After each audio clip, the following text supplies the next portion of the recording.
It's E3 2019. Welcome back to the show floor stage here at GameSpot. I'm Timur, joined by Michael, and we're also joined by Barbara and Magic.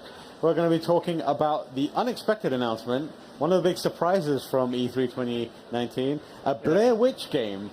That came out of nowhere. I mean, I was certainly surprised. I really enjoyed the movie back in the day, one of those cultural phenomenons, and now it's kind of making a comeback with a video game. So I guess, guys, tell us, how did this thing even happen? Where did the Blair Witch game idea come from? And who pitched who? And what was the kind of pitch on that? Yeah, so Blair Witch is our latest game that we've been developing for 2 years now. So we are really happy that we kept it secret and that we can finally tell everybody about it. So after finishing Observer, we were looking for another project. And it was also the time when Lionsgate was looking for a game company to portray the Blair Witch cinematic universe in the game. And as we knew each other, it just came up naturally. Right. So that's why we do a Blair Witch game. It's gonna follow the similar formula as we established in our previous titles, Layers of Fear and Observer. So it will be an FPP story-driven psychological horror. It will happen in the Blair Witch cinematic universe, and you will play as Alice, who is a former policeman. Your main objective at the beginning of the game will be to find a missing boy. But as soon as you reach Black Hill Forest, everything will turn south, and you'll have much more problems to take care of. Right. I mean, it's almost kind of a match made in heaven for you guys, right? Blair Witch, just because it makes perfect sense. So, kind of, how do you approach making that game, and also providing something fresh and new that isn't too familiar to what fans of your games may have played? Well, first of all, this is our own take on what can happen in a Black Hills Forest. It's not the recreation of the movie, it's just our own story set in this well-known universe. And it's really exciting to work with such a big IP. It's an amazing chance for us. Right. Yeah, Lionsgate was really supportive from the start because they gave us this, whole freedom on how we want to approach the topic.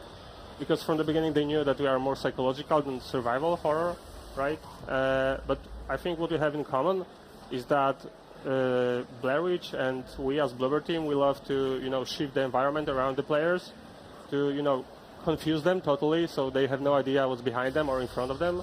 Right. So that's why we were even more excited about this chance. And what's more, this year is 20th anniversary of Blair Witch franchise, so that was even better for us. Yeah. Perfect timing. Is there a unique type of pressure when handling an IP? Like, do you ever feel like, I need to be more true to the source material? Like, how do you balance that? The source material and your creative vision? Well, we are lucky that this is our own story, so we can take all this background and just put it there. It's in the story, it's Black Hills Forest, it's Blair Witch, but in the same time it's a different character, it's a different story, it's a different problem he'll need to face. So we can both take what's the most iconic about the IP and do something new with it. Yeah, and what Lionsgate Studios told us at the start was that whatever we create in Blair Witch game will also become canon for the universe. Oh, wow. So it will be referenced in the future products, games, movies, or whatever. Wow. Yeah. That must be a lot of pressure. I mean, like, Blair Witch is it's not like it doesn't have the kind of cachet that in terms of like the fan base is out there constantly talking about Blair Witch, but it has a very passionate fan base. Have you been hearing from them since the announcement, and what has the response been from people who know that universe and love the movies and now like, oh, there's a video game now? Oh, it's been amazing. Like, people on the streets are coming to us. They can't even, sometimes they didn't even hear about the game. It's like, oh, you have Blair Witch t-shirt, that's so cool, I remember the movie. And yeah, the reaction for the trailer was also amazing. Like, people were guessing, oh, what is it? And then they saw the logo and it's Blair Witch, yes, finally. That's amazing. So you mentioned briefly about the kind of the boy that you're trying to find. Can you give us a kind of overview of the story, and how much did you look at what the story of the original was compared to what you're doing now? Because, you know, the original movie was quite mysterious. It was not clear what was going on a lot of times, and it varied. The lore of it was what kind of unraveled over time. So how have you approached telling a story within a game, but also keeping the mystique of Blair Witch alive? Well, if you played Layers of Fear Observer, you probably know that Mystique is our our trademark. Yeah. So it wasn't easy. We need to, well, as a writer, I need to know the whole story and what is happening at every moment. But player just needs some of the parts of the story.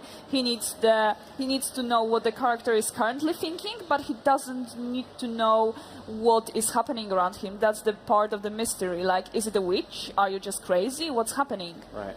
Interesting. Yeah. So I guess like the atmosphere stuff. One of the important things is one of the things that I'm constantly looking at is this dog.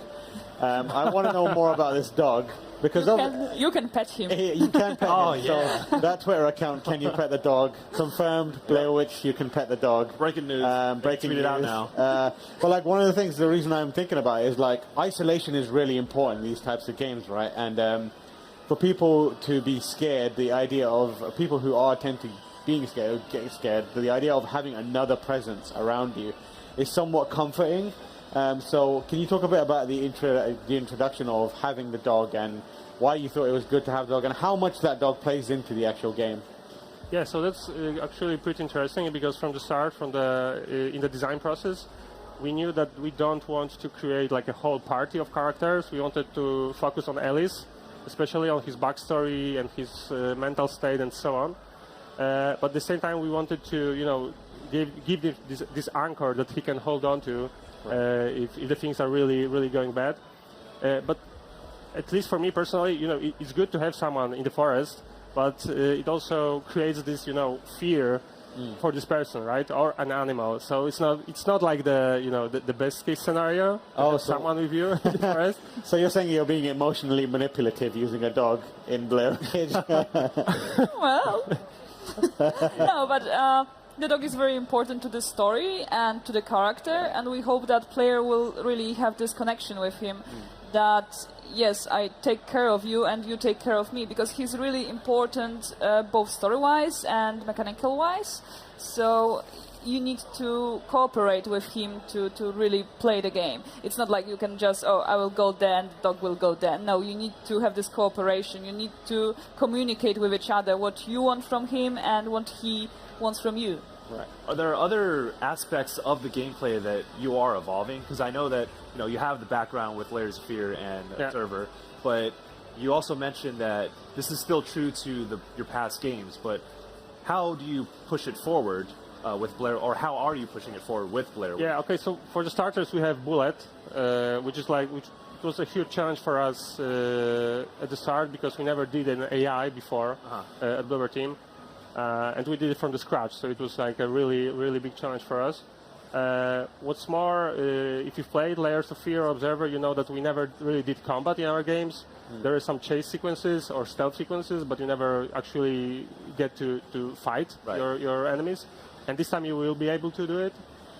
It won't be a conventional way of fighting because we didn't really see it fitting for the Blair Witch cinematic universe, because you need to be kind of vulnerable during the game. You can't have a chainsaw with you or shotgun because it's not really how it works.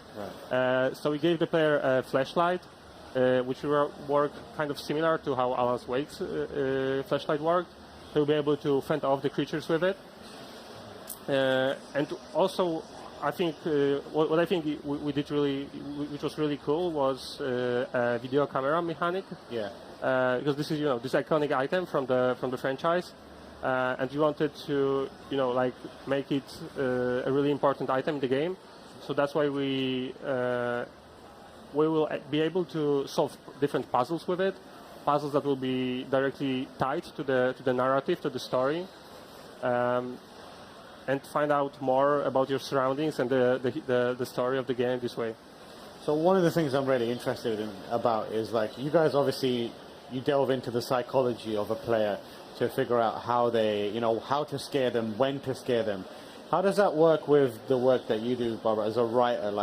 Obviously, from a gameplay perspective, you know that, this is, in terms of pacing, we need something to kind of ratchet up the tension. and you might be in a different place with the story at that moment. How do you come together to kind of figure out the best way to both scare the player and then present it in a right narrative framework? Well, with Black Hills Forest, where the game takes place, it's hard to control the player. Like, you can go basically in a totally different direction than the designers want you to. So you have a lot of freedom, but there are also some parts that you'll be led by Bullet to. So you'll basically he'll help you to reach the points when the story, when there is something significant to the story. So you can both wander and you can just follow the storyline. But getting lost in a Black Hills Forest is really easy. That's the point. Right. So, yeah, it was a challenge from a writer perspective, because you don't know which things the player will see, and you need to have all those different options. All right, he saw this, then let's play this dialogue. And if he didn't, but he did something else, then let this dialogue. So there's a lot of dialogues in this game. Although if you play just once, you probably won't saw them all. Right. But that's also the replay value. We really put thought into that you want to play this game more than once. Right. So how does that replay value factor into the way that the story is told? Obviously, if you have quite a defined story where something happens, it kind of takes away from the replay value, right? Where maybe you experience things that are slightly different, but does it always feed back into the same ending? Or can it be ending in different ways? We don't reveal that now. Okay. But, well, it's also that once you know the story, you will perceive the story differently when you play the second time. You'll understand more, you will notice more things than when you were playing it for the first time and you really didn't know what to expect. Right, that's interesting. I guess my other question is how far do you want to go with, given that now you know that anything you create goes into the Blair Witch universe, how far do you push the kind of supernatural stuff, and how far do you kind of introduce new characters? Are you worried about what you're doing, or are you just kind of like, we're just going to make whatever works for this game, and then whoever has to deal with the Blair Witch universe next can figure it out? No, we really want to, maybe not stick to the original, but we really want to stick to the atmosphere of the original. So we are careful with what we are adding. We are just adding the things that we believe that will expand the universe in a most natural way. And we are obviously in contact with Lionsgate, and they are very supportive toward us. Like, they are saying, oh, but we knew in our own, like, this is our backstage knowledge that, all right, this works like this, or this works like this. And we are always sticking to what the originals suggested. Although we are creating new things, we want to be very grounded in what was shown in a movie. Out of interest, how do you kind of get the history of and the lore of Blair Witch? Because, you know, you have things like the Harry Potter guys, they can go to anything, they can go to J.K. Rowling. There's like a bibliography, or like a vast amount of a library of Star Wars knowledge out there. Is there like a Blair Witch kind of like Bible? There is a lot of side stories. There is a lot of legends you probably missed if you just watch the movie. Right. There is a lot of side materials that are totally worth checking out. And yeah, there is a lot to work with. Okay, awesome. Well, it sounds really intriguing. I love these supernatural games, and I love, like, you know, your games, so I'm excited to see it all come together with Blair Witch as well. So when will people be able to experience this and play it for themselves? It will be released on August the 13th. Fantastic. So it's like 2.5 months from now. Excellent. Well, best of luck. I'm excited to play it. Great. Thank you so much. That's all the time we have to talk about Blair Witch. But stay tuned. We'll be back very soon for more E3 2019 coverage.